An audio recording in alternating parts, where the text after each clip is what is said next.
Golden State Media Concepts Sci-Fi Podcast. Together we dive into the world of sci-fi and science fiction. From episodes of Star Trek, Star Wars, to The Walking Dead, Resident Evil, all the hot new science fiction movies from the back doors of Marvel or DC. The Golden State Media Concepts Sci-Fi Podcast. You'll never look at science fiction the same way again.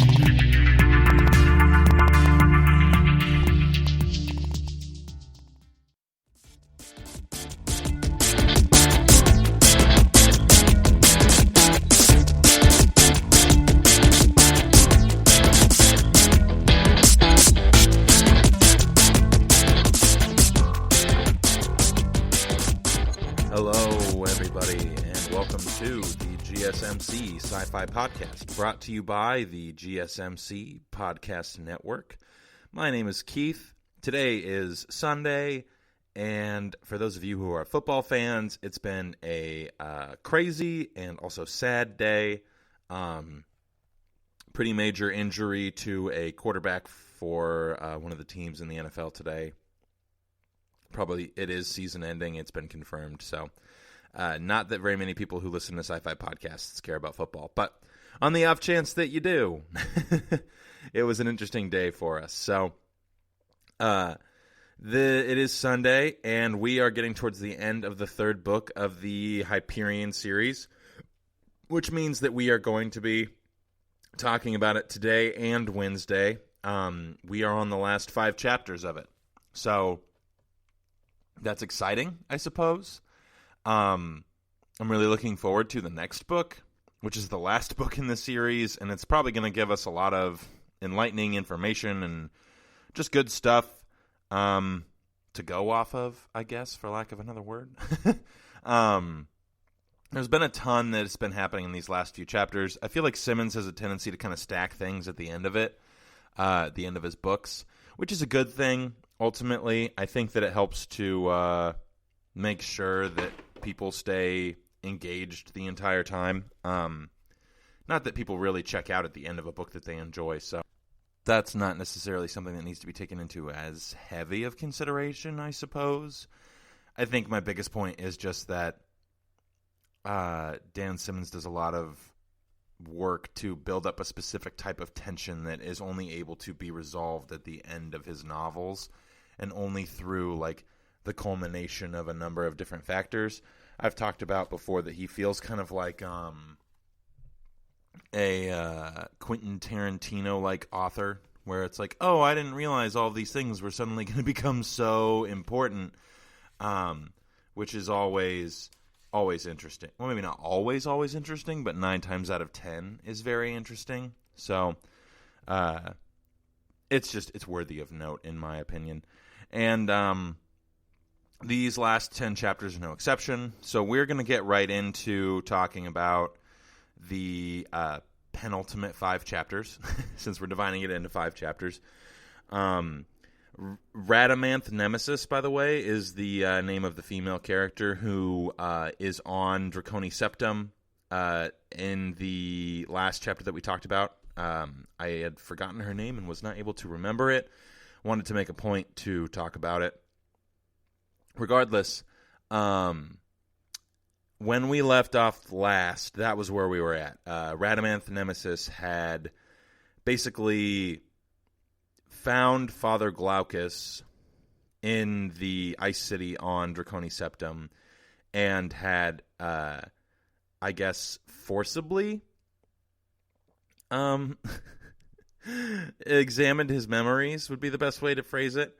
She uses like a microfilament neurolink or something like that allows her to like see the memories of another being, even as it's dying, which we find out later. But the first couple chapters, or the first chapter of this these last 5, we start out with Ania, Abetic, and Endymion talking with Father Glaucus. The chapter with Radamanth Nemesis the thing that Dan Simmons has done with this book a lot is kind of like mess with our concept of time and make it so that we don't really know when it is that these things that are happening, especially because the story is narrated by Rawl at some undisclosed point in the future of their journey. He does a really good job of obscuring how much of what is happening concurrently, and how much is happening either in the future or in the past in some cases. And this has been something that's been a present theme in the second book and the third book, and I imagine will be even more prevalent in the fourth book. It's definitely really, I guess, important. A lot of these books seem to rely on the idea of time travel being a thing in the first place in order for us to better understand what it is exactly that's happening. And time travel also, in the same way that it plays a huge role in Arrival, it plays a big role in this particular novel as well, because it kind of has like a character who has access to all of time, while everyone else seems to be operating very temporally. And then there are a few other individuals who also have access to visions of the future, and that is a big boon for them as well. So, yeah. When we last left off, they were on Draconi Septum, and Glaucus had been attacked by Radamanth Nemesis. So the next chapter goes back to like more time on Draconi Septum for Aeneas and Endymion and everyone. The thing that it starts out with is Endymion starts out by saying, like, this is the first time that I heard Aeneas' definition of what love is. And essentially, Aeneas, or Dan Simmons in this particular case, is kind of making the claim that love is a force in the universe in the same way that gravity is a force in the universe. And that's something that is, kind of like important, I guess, especially considering that there are individuals who are in the universe who are actively working against that idea or against the realization of that idea to the general human populace. And we kind of find out more about those forces at work later on. Kind of getting a little ahead of myself here. Not intentionally necessarily, but it's just kind of hard because everything moves so fluidly. But, interesting. Yeah, we'll talk more about that later, I'm sure. But Father Glaucus basically asks Aeneas, so, like, do we need another Newton who's going to explain to us, like, the quantifiable aspects of the idea of love as a force within the universe? And Aeneas says, yes. And Glaucus asks, are you that person? And Aeneas says, if I live, I will be. And so it becomes pretty clear to us that while Aeneas seems to know the future, there's an indication of uncertainty there that I think is worthy of note for a number of reasons, not just because Aeneas has said that she gets to a certain spot, but also because it's important to acknowledge that, like, we're kind of starting to see how it is that Dan Simmons is going to handle all of these time travel shenanigans, which is a question that I've had for the entirety of all of these books. Because if everything is set in stone in time, then what's the purpose of anyone doing anything? And if it's all just like alternative timelines, then that would kind of like take away a little bit of the purpose of it. But I don't know. Then we're just kind of talking about, like, you know, the Marvel universe and whether or not what their use of time travel was good. In my opinion, it wasn't. But we don't need to get into that. Regardless, Aeneas says that it's a force in the universe and that it needs to be kind of like quantified in some specific way, and that that's very important. And she's the one who's going to do that. And Glaucus says, well, okay then. And it doesn't really go on much from there. And then at least that discussion doesn't go on much from there. That's kind of like the very abridged basic version, if you will. But Ania, Abetic, and... Oh, we found out interesting about Abetic, actually. I am... In these last couple chapters, two important statements start with I found out why such and such, or I found out about such and such on this day. And that seems to be very important in some regard to the story. The important one, or one of the very important ones, is Abetic's reason for traveling, or for wanting to go so badly on the mission with Rawl and Ania. He apparently has siblings, which is, of course, interesting because he is an android, which means he was biofactured.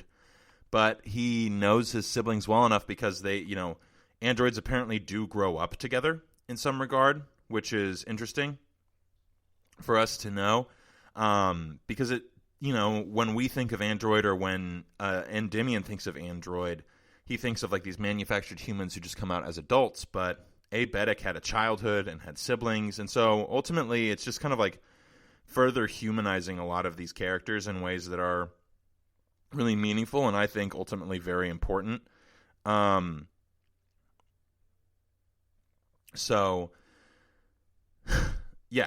And we find out that Abetic is actually searching for his siblings as a part of this whole trip, and that is interesting information to know. It seems like when Simmons mentions that the character is doing something for some reason, that ultimately that is going to be satisfied in some regard. So I would be on the lookout for Abetic's siblings.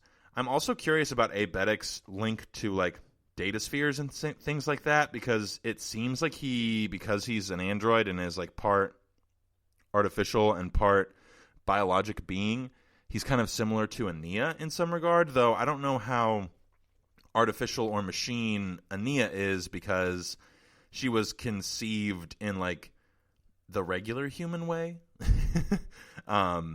So who knows there, but regardless, I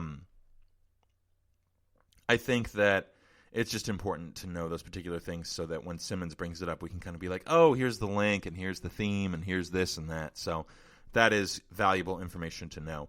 But after talking about the whole philosophy of love that Ania has and her views on that particular subject, Ania, Abetic, and Endymion decide that they're going to start their quest or their journey rather, to get to the next Farcaster portal. And they find out that it's in a pretty harsh area on the planet. It's closer to, I guess, the equator, for lack of or not the equator, the pole, which is not good, because the pole it doesn't have very much breathable air, for lack of another way to phrase that. And the conditions are even more harsh than the ones that they've been in already, which is saying a lot. And the pressure of the atmosphere is not conducive to even like be walking around in. So it's really just damaging to be out in it in general, which is, obviously not great. But the Chichituk are the ones who are going to guide them to do it. When the Chichituk come back, they they've acquired one more member, so now they're back to their prime number of 23, which is a really important and like sacred thing to them, if you remember correctly. And they have brought a bunch of new and interesting resources, and they also make mention of something that I think is really interesting, because they talk more in this moment about like the ecosystem involved with the Wraiths and the Chichituk, and there's mention that the Wraiths wear necklaces of the skulls of the humans that they eat, which to me is weird because only like at least a semi-sentient being would do that.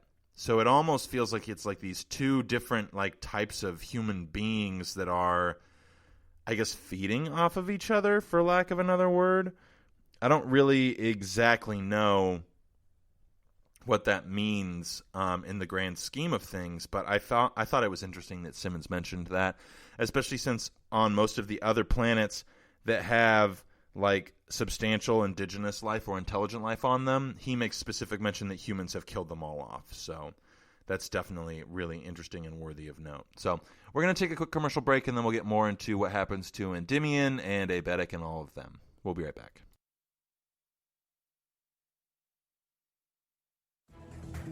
Want to find out what movies to go see? Then check out the GSMC Movie Podcast. It's your ticket to the latest movies, whether it's a new blockbuster event, romantic, comedy, or action flick. This show has got it all covered. They talk some what to go see now. Don't bother. What's hot on Netflix and everything in between. That's gsmcpodcast.com/movie-podcast. When it's all about the movies, it has to be this new show. Don't forget to like them on Facebook and follow them on Twitter. Visit gsmcpodcast.com for more info.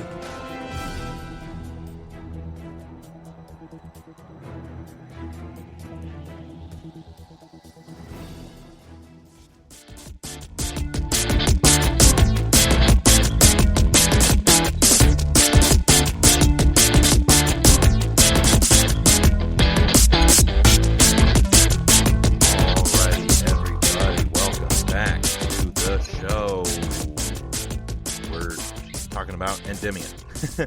Right before the break, I was talking about the relationship between the Chichituk and the Wraiths on the planet of Draconi Septum, which I feel like has something to do with noses, but I don't really know. I know that it has a lot to do with Dante's Inferno. There's like a direct reference to that being one of the circles of hell, and there's a ton of language about Virgil and, you know, the blind poet guide being Glaucus. Like, it just makes a lot of sense, which I think is awesome. I love the way that Dan Simmons like so seamlessly seems to like incorporate illusions and then call out the illusions that he's incorporating. It's kind of funny because it feels a little bit like he is almost tongue-in-cheek saying, like, yeah, this is the thing that you think it is. Are you going to call it out? And then when it gets called out, he's like, yeah, I knew that you would know. I just think that that's a really interesting and kind of like fun approach to the more academic practice of,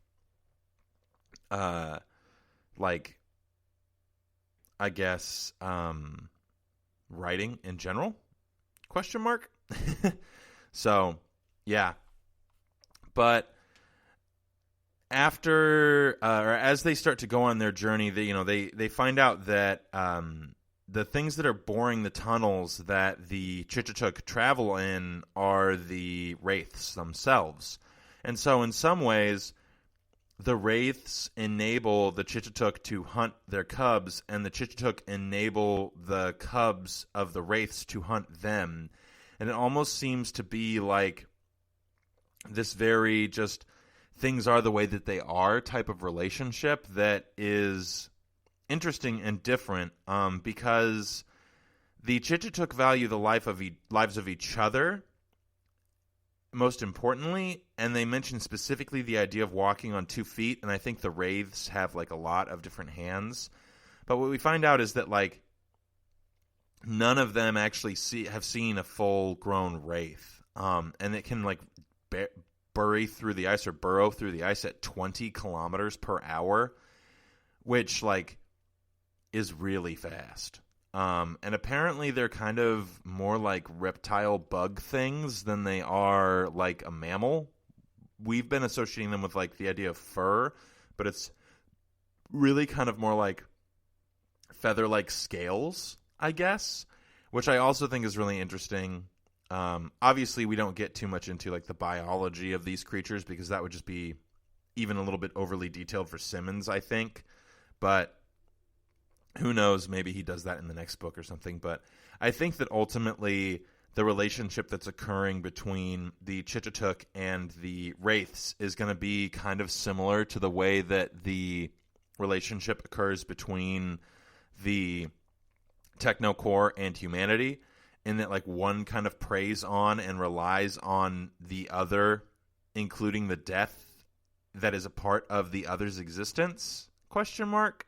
Not totally sure if that's like exactly what it is, but it feels like this is one of those things where Dan Simmons is going to be like, hey, you remember that thing that we talked about back in that chapter a while ago, or back in that other book? So I think that it's at least definitely worthy of note. So their journey does not take them very long. In fact, we don't really get much detail of it. We get mainly just them kind of meandering there, I guess would be the best way to phrase it. There's some specific pause that Dan Simmons takes to explain the importance of the consumption of specific materials to the Chitatuk. If you remember correctly, the Chitatuk have this like lamp that they use that kind of burns in a way that is not like traditional lamp fuel. It burns in a way that's more futuristic than what it seems like the Chitatuk would have access to, unless they're burning a specific part of the Wraith carcass. Because literally, like, everything that the Chitatuk do relies on the existence of the Wraiths. And everything that the Wraiths do relies on the existence of the Chitatuk. And that's something that, like, Glaucus himself has acknowledged. But the Chitatuk, you have, like, very scarce, like, burnable resources, or resources just in general for building, because they live on an ice planet. So there's no plants. There aren't a ton of things that burn. The biological material that they're familiar with is from the Wraiths, and they need to eat that and use it for warmth. And I'm sure that they have, like, it seems like they have a use for every part of the animal. And I know that that is Dan Simmons kind of comparing them to other indigenous peoples throughout, or pretty much all over the world. That's kind of seems to be a core tenet for more like, I guess, I don't want to use the word primitive because that has a certain connotation to it. It's just alternative, but it's like closer to the root of a humanity, I think, in some ways, because it feels kind of like the superficial thing to think of resources as being that expendable, or like the earth and the things on it as being that expendable, or that you don't need to use every part of it. That just feels wasteful. And that idea of like waste is something that is kind of lost in our current contexts in a way that it is not lost in the contexts of a more, I guess, like tribal or hunter-gatherer type approach to living, or even like a more gregarian lifestyle. You know, people use the majority of things from an animal or from a plant in order to do things. Like, you know, baskets are woven out of the leaves of the same plant that grows one of the main crops that everybody eats. Like, that's just kind of the way that it's done. They use the reeds for another thing. They cycle the dirt. If they kill a pest, they eat the pest, or they use a thing from the pest to do another thing. So that just seems to be kind of like the Chitatuk are a very extreme version of that, because all they have is this stuff on this ice planet, basically. So I think it's just very important and interesting in a lot of regards that Dan Simmons approaches it in this particular way. So I've definitely, I definitely enjoyed that particular aspect. But they end up having to chop up the raft, which I think is kind of funny, because they don't mention, like, okay, so Rawl uses an axe, apparently, and then Abetic and Ania use like a laser pencil to cut the logs. And I think that's interesting because an axe like wastes a substantial amount of the log, because, you know, if you've ever used an axe, there's a lot of like chips and sawdust and things that fly away. So I'm surprised that he used that to cut the raft up, because they had to pull it out of the water log by log and cut it up so that they could carry it on their shoulders and take it down the river and reassemble it so that they could get on the river again and then go down through the portal to get to the next planet that they're going to. And they do that pretty swiftly. Of course, you know, based on the last couple chapters, I was just like, oh, they're not going to get to the next Farcaster portal. They're totally doomed. But that is not the case, thankfully. the last thing that I want is for Ania to get captured, especially after finding out the information that we find out towards the end of these chapters, which we will get to. Do not worry. But they travel there pretty easily, and the Chichituks say something really interesting. And the reason that it's interesting is because we know information about the future that Ania, Endymion, and Abetic do not know, because at this point, the storyline of Nemesis,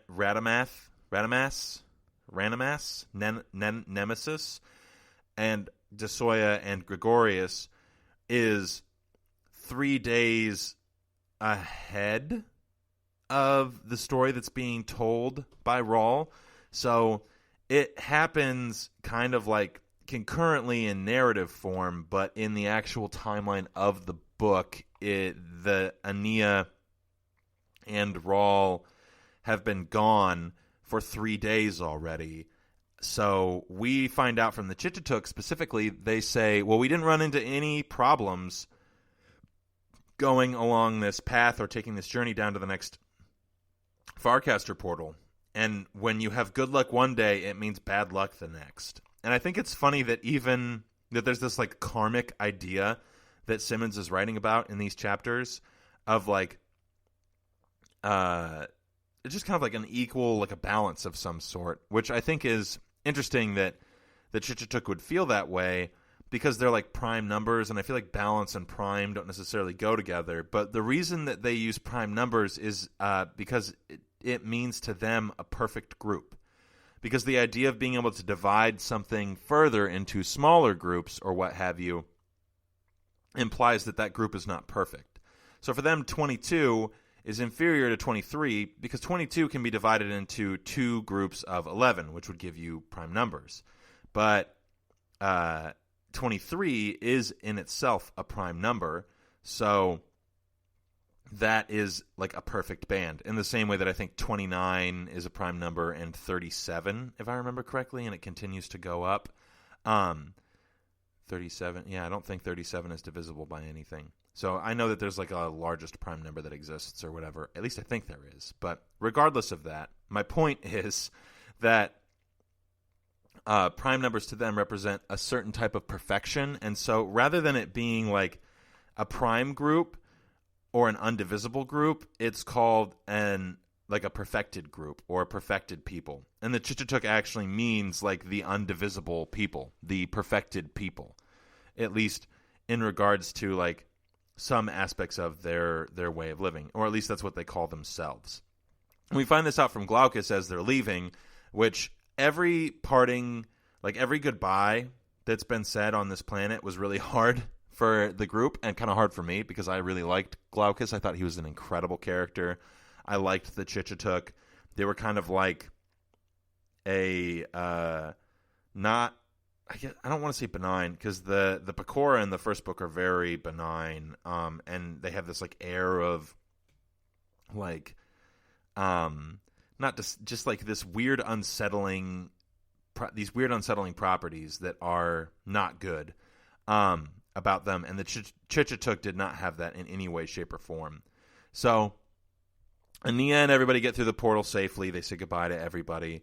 There's interesting interactions, and like the idea that Dan Simmons mentions of like how primitive people use the resources of an animal to create something similar, like a pressure suit, to what like futuristic technology would use.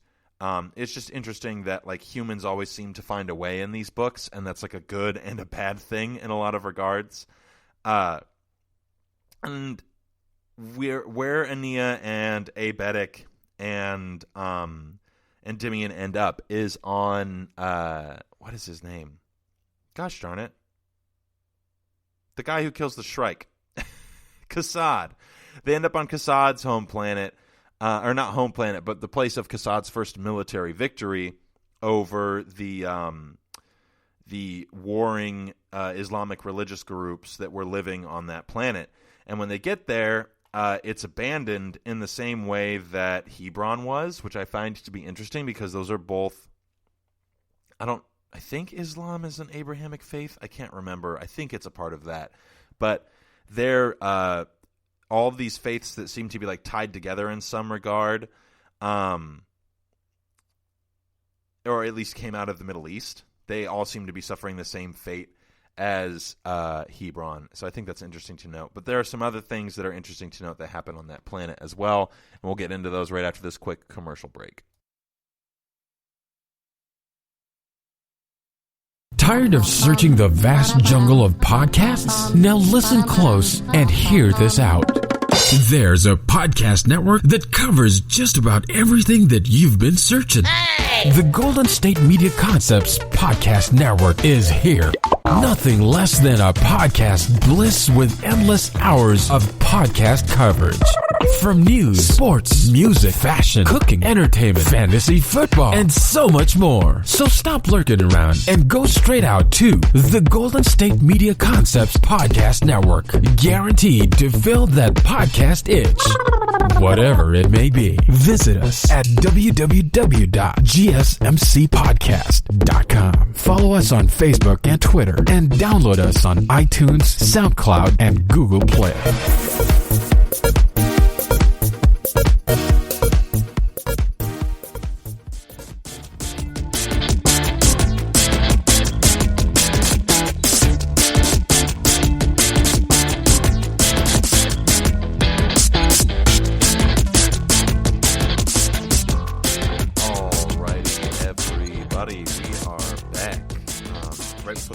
I was just kind of talking about the next location along the river that Ania and company end up at, and that is, I don't remember the planet name.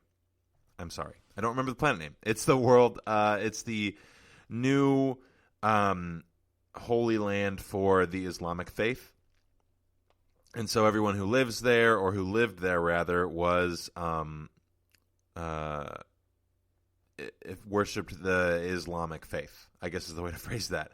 I oftentimes have a hard time knowing exactly how to refer to certain things when like a cultural group is so closely tied to a set of beliefs. I'm not sure if it's like the Muslim faith or the Islamic faith, and I don't want to sound like pejorative accidentally, ? That's like the 5th time I've said that.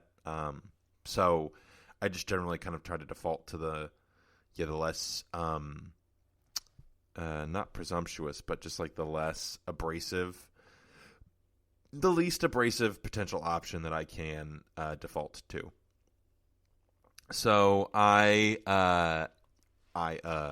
so they're on this planet, and when they get there, almost immediately after they get there, Ania starts to experience like a lot of pain, and it seems to be totally random, but it also corresponds with something else that happens on Draconi Septum. So we're going to kind of bounce back to the scene that we ended last week with, which was Nemesis had gotten a hold of Father Glaucus and was basically forcefully extracting information from his brain. And the next time that we enter in on that story, we find out that Ania and her troop of people have been gone for 3 days at this point. And Glaucus's information is 3 days old.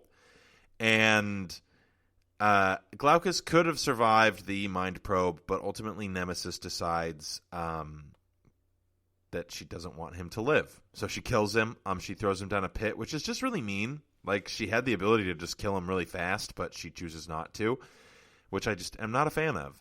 And then she decides to go chasing after Ania and Endymion on the off chance that they haven't gotten to the portal just yet.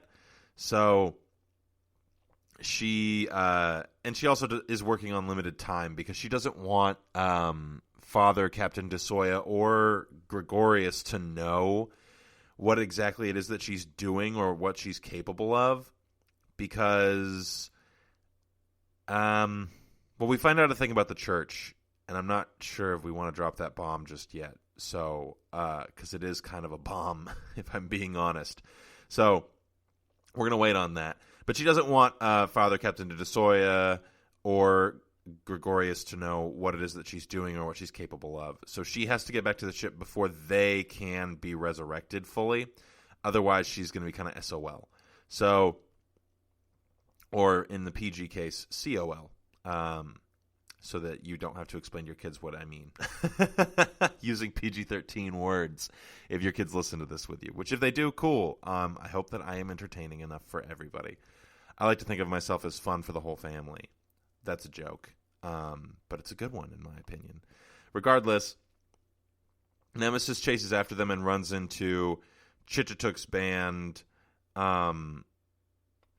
And that's not great. Because she decides to kill them all. And that is just kind of a bummer because she understands their language now because of the mind probe that she put into Glaucus.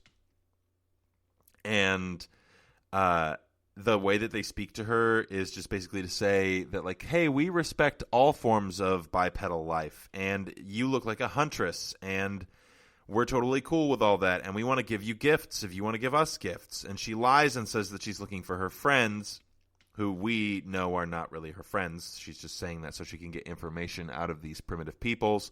And they say that they went through the giant metal arch, and this makes her not happy. And ultimately, she just decides to kill all 23 of them. And in killing them, we find out that she can move in the same way that the Shrike does. So the Shrike can manipulate time in small pockets around itself, and this woman can also do that same thing. So maybe she is the Shrike?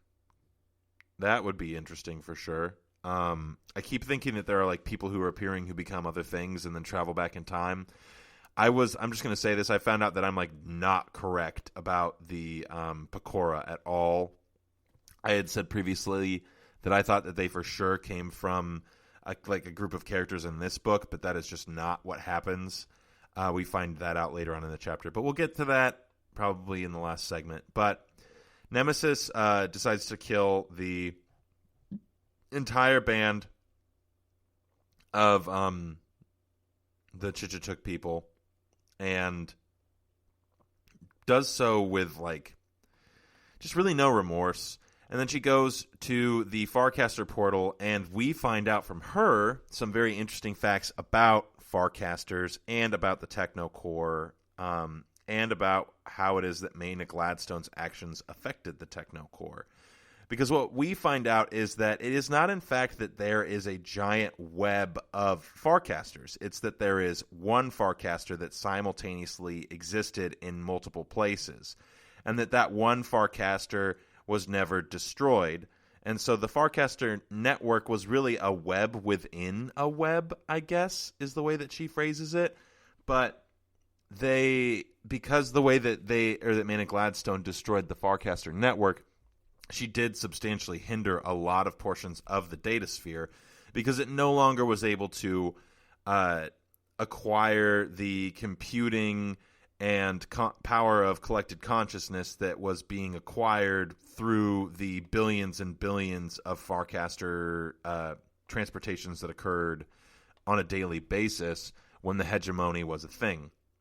And then she makes a little bit more specific reference, or kind of makes sense of, how it is that the Technocore was going about using the information provided by the synaptic connections and the genetic material of individuals who were Farcasting. She went into a little bit more detail of how they used that to their advantage. Because previously I didn't really understand why it was so important, but it's important because ultimately the group in the Technocore called the Ultimates were trying to make the ultimate intelligence that would supersede all other intelligences and absorb those intelligences into its being, and would represent the ultimate being. And in order to do that, it needed as much information and the ability to create a large enough consciousness to overcome the particular ways of being of the universe previous to it. And so every time someone stepped through a Farcaster portal, they were basically adding all of their unique neural connections to the connections that were included within that consciousness. So basically, that consciousness was a conglomerate or a combination of all of the consciousnesses that had ever stepped foot through a Farcaster portal, in addition to all of the unique genetic material elements of whatever stepped through or transported through a Farcaster portal. And so that was part of why it was such a pernicious plot, alliteration, and also part of why or how it was that the Technocore was able to take advantage of the things provided to them within the Farcaster network. And so we find out from Nemesis, as she is like climbing up the Farcaster portal to try and access data from it, we find out from Nemesis that the Farcaster portals of old, that whole network is kind of dead, but there still is like the one Farcaster portal. It just is kind of like we don't really know where it is, kind of a thing. And so they or she rather is able to kind of access some of the information and figure out where it is that Ania and Abetic and Endymion are through her accessing of the Farcaster portal. And she gets to find out not only where she is, but where the next Farcaster portal is going to take her. And that is like a big deal, apparently. It is something that Dan Simmons won't even tell us about. Apparently, the next place that they're supposed to go after the planet that they're on is God's Grove. And I think that the hope for Nemesis is to stop Ania before she leaves the planet that they're currently on. And Nemesis runs back to the ship quickly after accessing the Farcaster portal, and she actually kills some wraiths when she gets back there. Again, effortlessly, because she can like do the same thing that the Shrike does and manipulate time within small areas around her, which is cool, but also kind of terrifying. Especially since I'm, really rooting for the main characters. That's kind of the whole point of the gosh darn book. But she goes back to the ship and then erases all of the data for the traveling that she's done while she was on Draconi Septum, which is important and worthy of note for a number of reasons. Like I said, she doesn't want Father Captain DeSoya or Gregorius knowing that she doesn't die when they translate to their super fast speed that lets them go faster than all the other ships. And she doesn't want them to know, especially, that she doesn't have a cruciform, which is something that is specifically mentioned as, like, she would never be ruled by one of those cruel parasites, I think is the exact phrasing that she uses, which is interesting because we kind of were thinking of her as, like, human with advanced capabilities in some regard.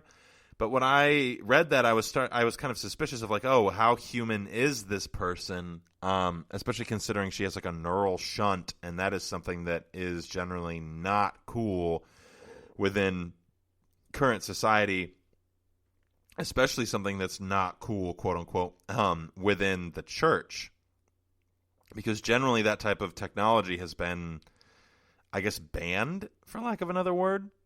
So that's a big deal.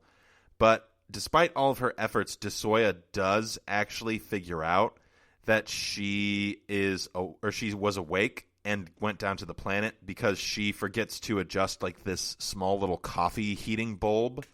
And to him, like, because he's so particular and has been a captain for 12 years, Dan Simmons says that multiple times. If it wasn't for the fact that he was a ship captain for 12 years, he notices this and then, like, accesses the data of the ship and finds out that, like, the engines did, like, small little pulses to keep the ship facing the right direction for, like, the landing craft to leave and enter the ship later on. And so he sets something up with his passcode and things like that before they translate to go find Ania at the next place that they're going to find her at. And Dan Simmons doesn't even tell us what it is that he did. So I think that in this particular book, the like final thing that's going to happen is ultimately going to be a little bit more interesting than what happened in the other books, because we kind of knew what was going on there. And in this particular book, we have really no idea what it is that's going on. So I am going to drop that big bombshell plot twist on you guys right after this quick commercial break, and that'll be part of the last segment. So we'll be right back. Watching TV has changed over time. Streaming has become the new norm. That's why Golden State Media Concepts television podcast dives headfirst to the world of cord cutting. Want to be on the loop of what's hot in Netflix? Or if it's not a preference, what about original shows in Hulu? We've got you covered. Join us as we fill in the blanks and talk about movies to stream and what show you should be binging. This is the Golden State Media Concepts television podcast.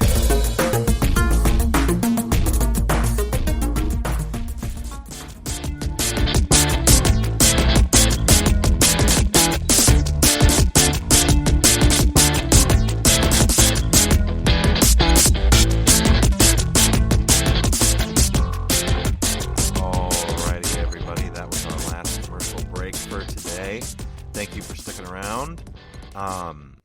Right before the break, I had mentioned that I was going to drop that big bombshell on you. Well, there's a few of them. So after Ania goes into that little bit of pain that correlates with the same time at which it is that Nemesis starts to kill Glaucus and Glaucus like glaucoma.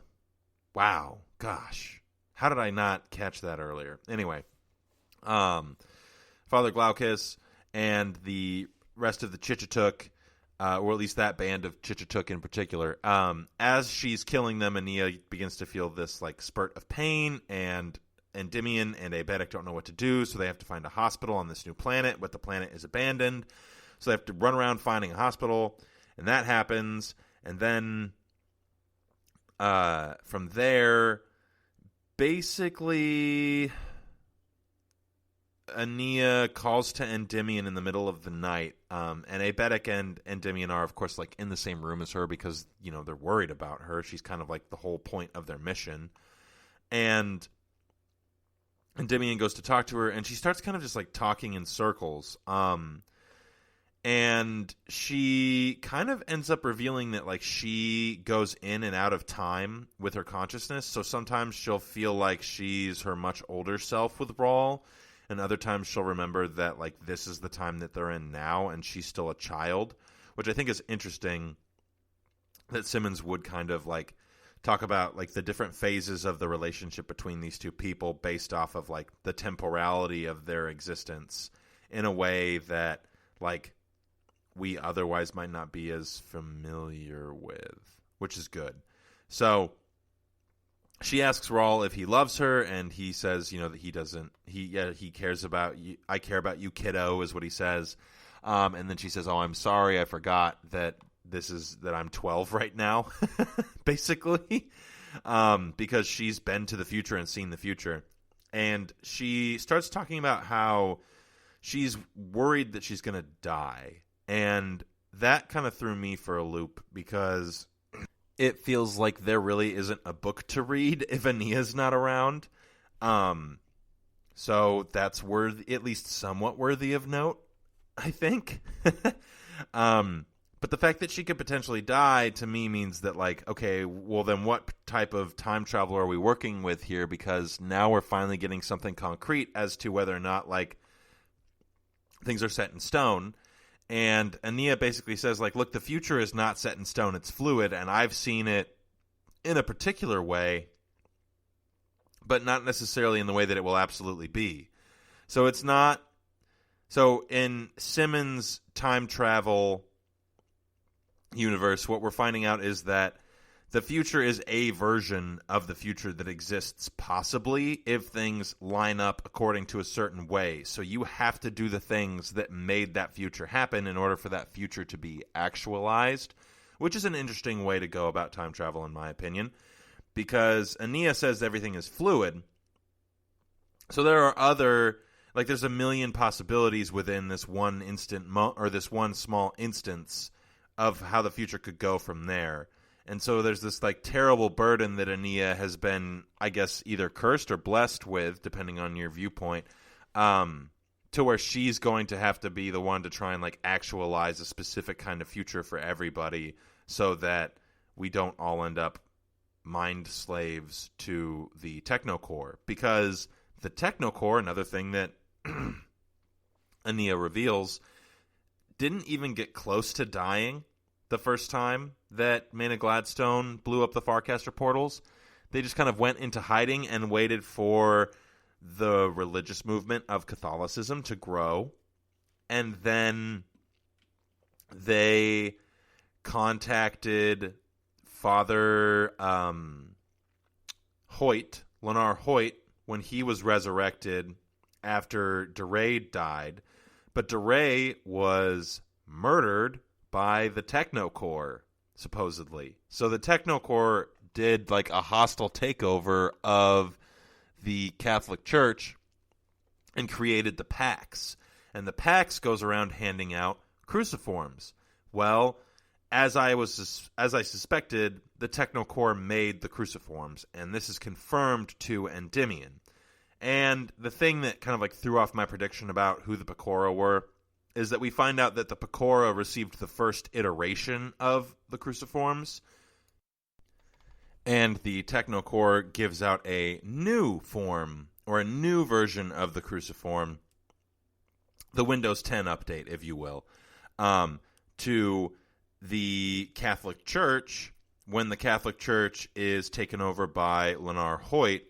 And I think that part of the reason that Hoyt is the one who even ends up taking over the Catholic Church is because of the archaic practice of, like, the church, like, not really electing a new leader unless it's under specific circumstances. And because when DeRay is killed, Hoyt is the one who is reborn, I don't think that there's as much, like, questioning that happens necessarily, especially since at that point people would be more familiar with the Kantos and would understand what had happened to DeRay and to Hoyt, and so they wouldn't necessarily be as like surprised. And Hoyt did have a history. Obviously, he was, Father Lenar Hoyt, so the fact that he comes from DeRay, he just gets elected, and then he's manipulated by the Technocore into giving everybody in the Catholic Church cruciforms. It's basically kind of like the Technocore, to me, seems kind of like they are constantly they're offering some sort of like new, interesting way to overcome an aspect of humanity that is otherwise insurmountable. So first it's like transportation. People want to be able to instantaneously travel wherever they want to go, not worry about time debt, not worry about this. So the Technocore is like, well, here's Farcasters. And Farcasters take advantage of the void that binds and a couple of other elements within the universe that are like really not to be trifled with, but the Technocore is trifling with everything.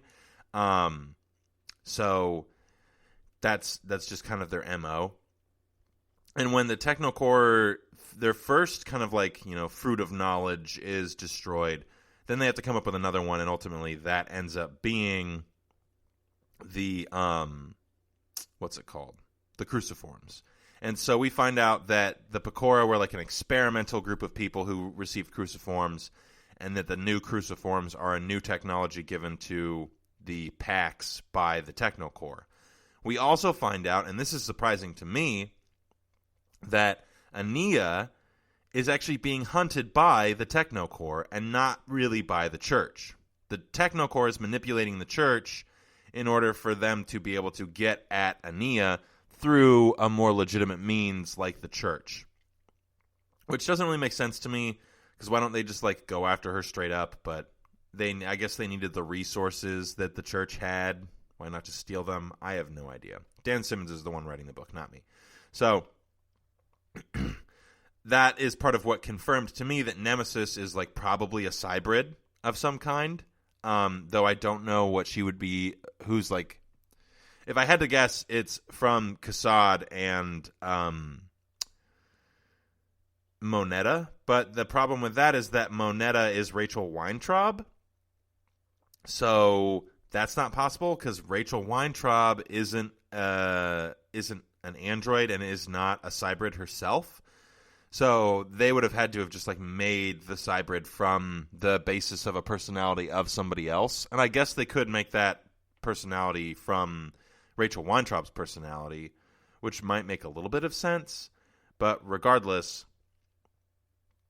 Nemesis is clearly like some sort of like agent of the Technocore. That's why she has a neuroshunt thing that she can use. That's why she can manipulate time in the same way that the Shrike can.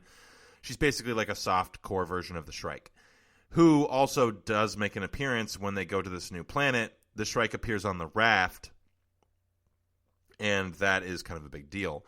But the biggest deal out of all of this is that we find out that the Technocore is behind a lot of really bad things, but they're not behind all of the things that we thought that they were behind.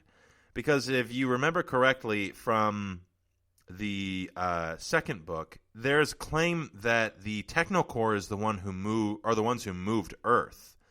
But Ania tells Rawl that there's no way that the Technocore could have done that because the place that old Earth was moved to is too far away for even the Technocore to get to, which is a big deal. Because that means that something else moved old Earth. And I think the implication that that Simmons is going for here is that was like the human god, because the human god is fully actualized. And so it is the thing that moved old Earth.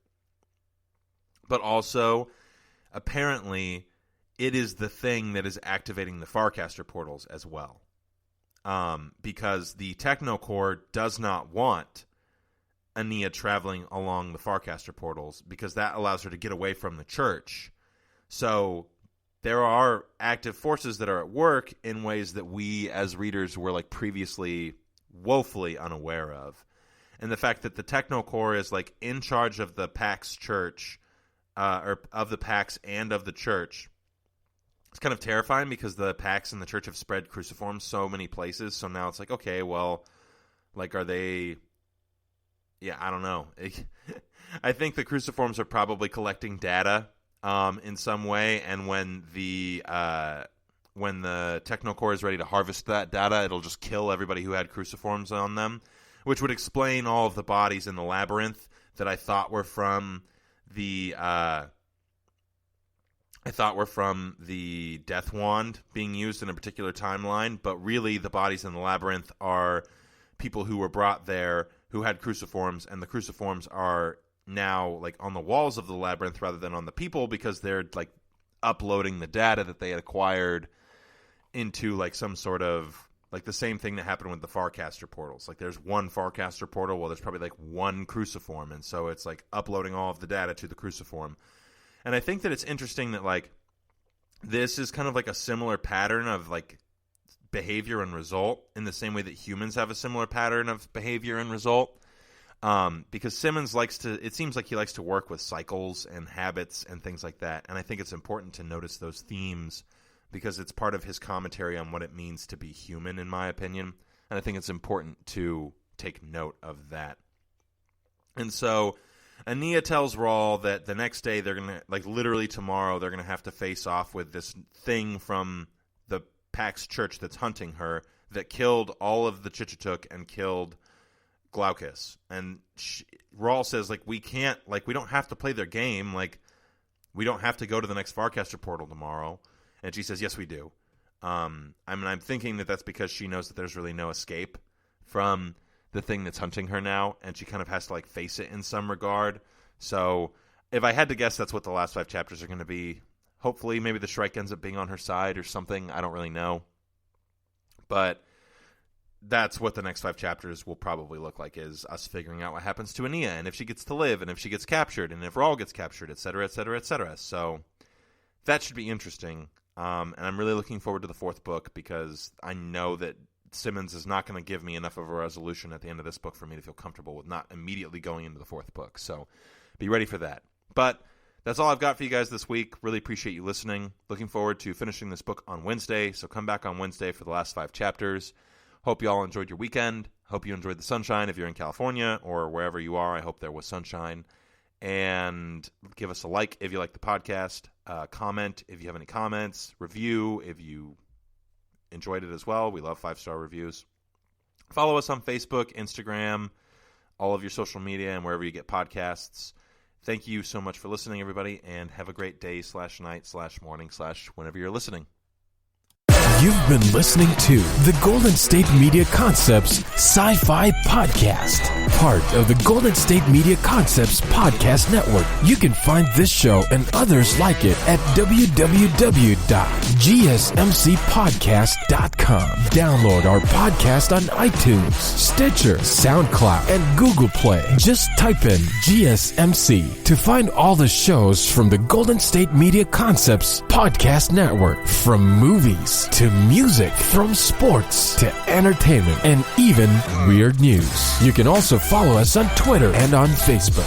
Thank you, and we hope you have enjoyed today's program.